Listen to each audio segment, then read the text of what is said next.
बूढ़ी नागिन मोनाली अपने कक्ष में बैठकर नागराज मोहित को देख रही थी। तभी उसके पास नागिन पिंकी आती है और उनको ऐसे बाहर नागराज मोहित को देखते हुए देखकर पिंकी उस बूढ़ी नागिन मोनाली से कहती है, अम्मा, आप बाहर नागराज मोहित की तरफ क्यों देख रही हैं? कुछ नहीं पिंकी बेटा, वो तो बस यूं ही उनको देखकर कुछ याद आ गया। परंतु ऐसा भी क्या याद आ गया नागराज मोहित को देखकर? अब क्या ही बताएं पुत्री हम तुम्हें, हम अब बूढ़े हो गए हैं ना, तो बस इसलिए शायद हमें अपनी जवानी के दिन याद आ रहे होंगे। अम्मा, आपके मुंह से ये सुनकर हमें काफी अच्छा लगा। सोनाली ये बोल ही रही थी कि तभी मंदिर की घंटियां बजने लगती है। मंदिर की घंटियां बजते देखकर नागिन पिंकी मोनाली से कहती है, शाम का समय हो चला है, शिव जी की आरती करनी है। चलिए हम मंदिर में चलते हैं। मंदिर में जाने के बाद प्रथम हम आरती करते हैं, उसके पश्चात ही आप हमें अपनी कहानी सुनाना। हाँ हाँ पुत्री, क्यों नहीं। इतना बोलकर नागिन पिंकी और मोनाली अपना नागिन रूप ले लेती हैं। जिसके बाद अब नागिन पिंकी अपनी रफ्तार लेकर मंदिर पहुंच जाती है और जब वो अपना इंसानी रूप लेती है तब वो देखती है कि मोनाली अभी तक मंदिर के आसपास भी नहीं आई है। ये देखकर पिंकी खुद से कहती है, अम्मा कहाँ रह गई हैं? निकली तो हमारे साथ ही थी, हम पहुँच गए परंतु अम्मा नहीं आई। एक काम करती हूँ, थोड़ी देर रुक ही जाती हूँ और जब अम्मा आएंगी तब हम दोनों साथ मिलकर ही पूजा कर लेंगे। पिंकी अब अम्मा मोनाली का इंतजार करने लगती है पर अभी तक मोनाली नहीं आई थी। ये देखकर पिंकी खुद से कहती है, अम्मा अभी तक नहीं आई, पूजा का समय निकला जा रहा है। ऐसा करती हूँ, मैं पूजा कर ही लेती हूँ। जब अम्मा आएंगी तो उनकी भी पूजा करवाकर उनके साथ बैठकर थोड़ी बातें कर लूंगी। अब क्या था, अब शिवजी की पूजा करने लगती है पिंकी और थोड़ी देर बाद पूजा खत्म हो जाती है। पूजा के खत्म होते ही मोनाली वहाँ सीधा रेंगते हुए आती है और मंदिर में आकर वो अपना इंसानी रूप लेती है। उसको सीधे रेंगते हुए देखकर पिंकी मोनाली से कहती है, आप अब आई हैं, आपको पता भी है मैं आपका कितना इंतजार कर रही थी।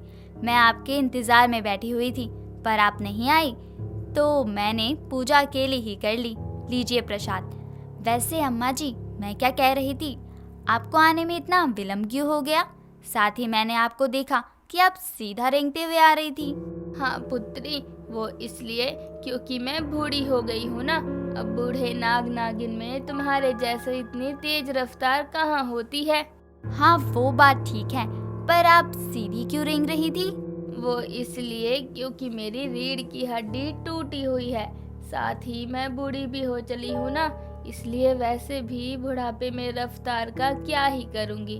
अब हम जैसे बूढ़े नाग नागिन सीधे रेंग ले, वही बहुत बड़ी बात है। पर आपको तो पता ही है कि नाग नागिन कभी सीधा नहीं रेंगते, तो फिर? पुत्री, अभी तो बताया कि मेरी रीढ़ की हड्डी टूटी हुई है। पर आपकी ये हड्डी टूटी कैसे? बाद पुत्री, मेरे किसी अपने ने ही मेरे पीठ पर खंजर खोप दिया था और जब खंजर खोपा गया था तब मैं ना तो जीने लायक बची थी और ना ही मरने के।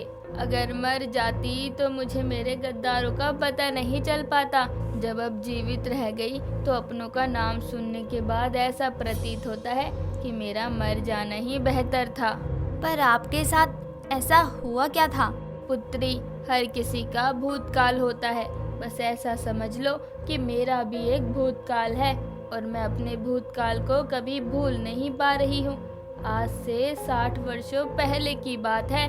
नागिन मोनाली और नागराज मोहित एक साथ वन में बैठे आपस में एक दूसरे से बातें कर रहे थे। तभी नागिन मोनाली को एक नाग नागिन का जोड़ा नजर आता है जो कि नृत्य कर रहे थे। उनको देखकर मोनाली नागराज से बोलती है, नागराज मोहित, उधर तो देखिए, वहाँ पर नाग नागिन का एक जोड़ा नृत्य कर रहा है। हमारा भी मन हो रहा है नृत्य करने का।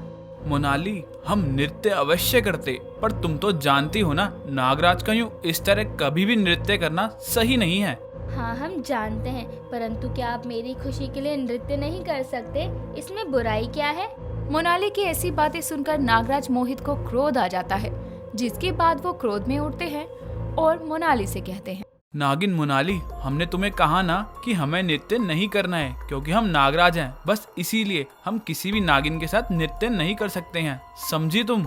नागराज, आप किसी के भी साथ नृत्य थोड़ी ना करेंगे, आप तो हमारे साथ नृत्य करेंगे ना। एक मिनट, अभी आपने क्या कहा कि आप किसी के साथ भी नृत्य नहीं करना चाहते? इसका मतलब कि आप हमें अपना प्रेम नहीं बल्कि नहीं मोनाली, हम तुम्हें अपना प्रेम ही समझते हैं, पर हमारे कहने का मतलब वो नहीं था जो तुम समझ रही हो। बस नागराज, हम समझ गए।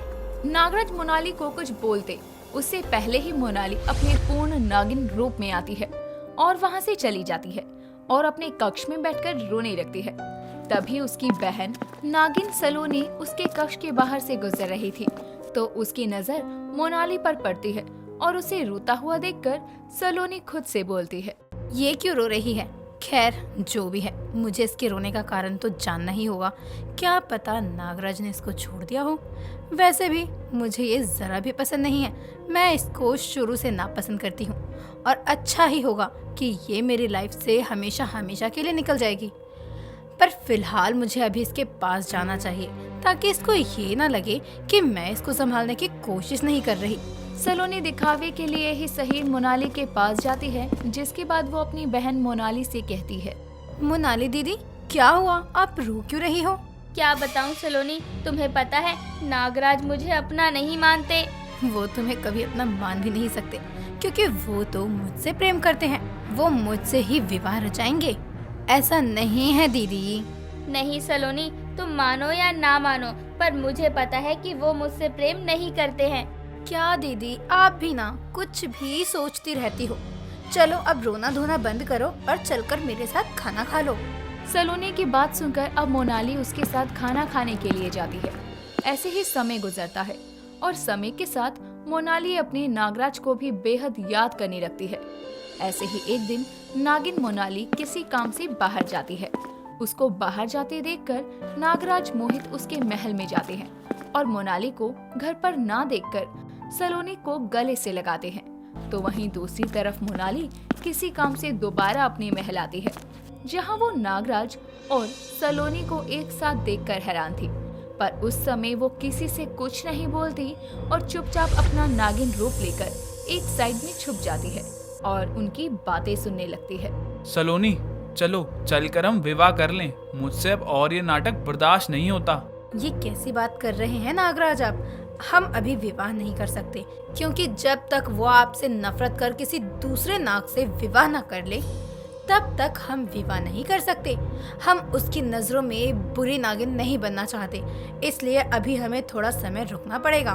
पर सलोनी, आप तो जानती है ना कि हम आपसे बेहद प्रेम करते हैं। जी नागराज, हम जानते हैं, परंतु आप भी हमारी बात को समझने की कोशिश कीजिए। वो दोनों आपस में बातें कर रहे थे कि तभी नागिन मोनाली अपने इंसानी रूप को लेती है और तालियां बजाते हुए नागराज और सलोनी को रंगे हाथ पकड़कर उनसे कहती है, वाह नागराज मोहित, क्या खेल खेला है तुम दोनों ने मेरे साथ। तुमने क्यों किया ऐसा सलोनी? तुम्हें क्या लगा कि मुझे तुम्हारे बारे में कुछ पता नहीं चलेगा?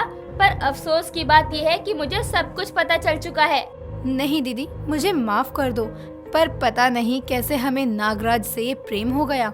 हम उनको नहीं खोना चाहते थे, साथ ही हम तुम्हें भी नहीं खोना चाहते थे। और कितने झूठ बोलोगी सलोनी, मैंने खुद अपने कानों से तुम दोनों की बातें सुनी है। तुम दोनों का धोखा याद रहेगा मुझे। नागराज, अगर ये बात बाहर फैल गई तो हर किसी का विश्वास आपसे उठ जाएगा और शायद आप अपनी गद्दी से भी हाथ धो बैठेंगे। और यदि आप दोनों एक दूसरे से प्रेम करते थे तो एक बार मुझे बता देते, मैं खुद ही हट जाती। इतना बोलते ही मोनाली नीचे बैठ जाती है और फूट फूट कर रोने लगती है। मोनाली, सच कहें हम तुमसे ही प्रेम करते थे, परंतु जब हमने तुम्हारी बहन को देखा तो हमारा मन विचलित हो गया और नागराज, हमें अकेला छोड़ दो। नागराज और मोनाली आपस में बातें कर ही रहे थे। तभी सलोनी अपने हाथों में एक खंजर लेकर आती है और मोनाली की रीढ़ की हड्डी पर वार कर देती है। बहुत ड्रामा कर लिया तुमने। मैं तुम्हें अपने रास्ते से कब से हटाने की कोशिश कर रही थी, परंतु तुम एक नंबर की ढीठ किस्म की नागिन थी, मेरी जिंदगी से जा ही नहीं रही थी। नागराज जी, चलिए अब। सलोनी नागराज के साथ चली जाती है तो वहीं अब मोनाली के ऊपर एक रोशनी आती है और मोनाली वहां से गायब हो जाती है। नागराज ने तो आपको धोखा दिया, आपने उनको सबक क्यों नहीं सिखाया? वो प्यार ही कैसा जिसमें लोग अपने साथी को खुश ना देख सके। पर आखिर आप उस रोशनी के जरिए गई कहाँ थी? मेरा इलाज स्वयं भोलेनाथ ने किया था। मैं जीवित तो रह गई, पर मेरी रीढ़ की हड्डी ठीक नहीं हो सकी और तब से हम सीधा ही रेंगते हैं।